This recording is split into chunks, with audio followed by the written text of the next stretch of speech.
Well, gentlemen, obviously just wrapped the evening, but give us your initial thoughts on what you saw tonight.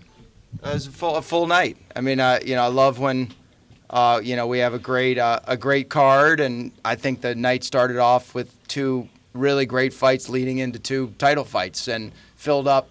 Went a little over with our 2 hour, allotment on NBC Sports Network, and our partners there obviously allowed us to run a little over to get David in. I was joking with him that he caused us to go over by 7 minutes, so I might have to give a little bit of that back. But I thought it was a great night. I thought the arena was great, the fans were great. I love the way they were cheering all night long. So no, very very happy with WSOF 30.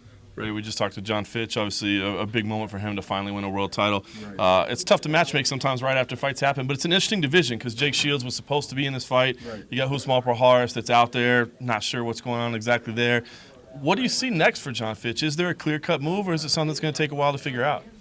Well, I mean, obviously we got to sit down. I had a really good talk with Shields a while back, maybe 5 weeks ago now, and Shields to me is the number one contender right now, and that's the fight that makes more sense.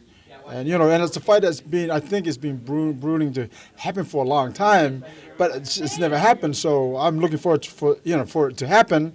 When, I'm not sure exactly. Obviously we gotta get Fitch and see where he's at now in terms of healing up and what have you. The fight just got done, but in terms of who's next, Jake Shields is next for sure. I mean, he balked at it the first time around, but you're saying it sounds like there's some progress and that maybe he's willing to step into a title fight now?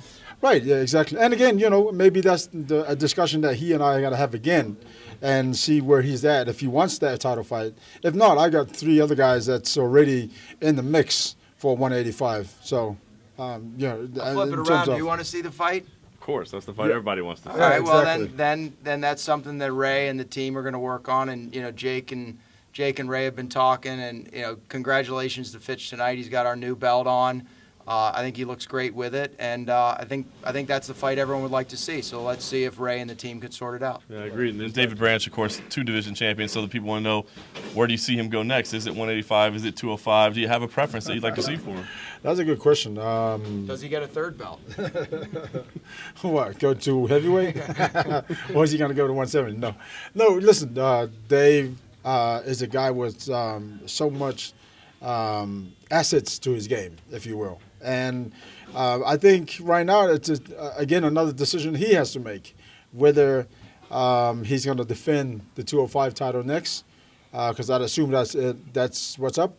And if it isn't, he's going to have to think about releasing that title, because we don't want that title to be sitting around when there's contenders that are ready to fight for that title. Yeah. You know what I mean? About 6 weeks ago, Dave and I were walking down the street in New York City after doing some radio, and he said that he wanted to defend. He told me to tell Ray that he wanted to defend each of those belts at least once. So he's defended one tonight. So now Ray will sit down with him, and we'll see if he wants to defend the other one. And he'll have some period to think about that, obviously. I mean, he's going to have to heal up. He had a tough fight tonight. And then we'll make a decision on it. And Vinny Magalhaes came in ranked number 1 at 205 in your internal rankings. He picked up the win tonight. It wasn't an easy win for him.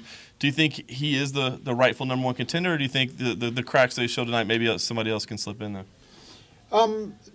Right now, I mean, I'm not really sure exactly. I can't really. I've got to go back and look at my roster and see who. But Vinny's definitely up there. I think if put it this way, if Dave wants to defend his 205 title, right now, offhand, I would have to say Vinny.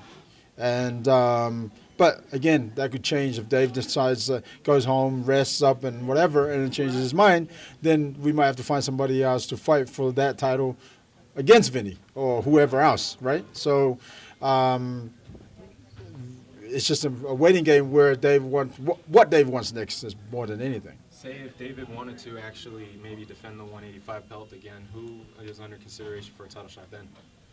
Well, again, there's I got 4 guys, and obviously I don't want to throw any names out there right now, but there's 4 guys that 12-1, 11-1, I think 20-0. So, there's we have a deep middleweight division.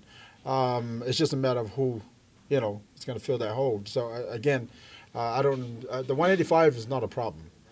there's 3-4 guys that can step into and fill that spot right away.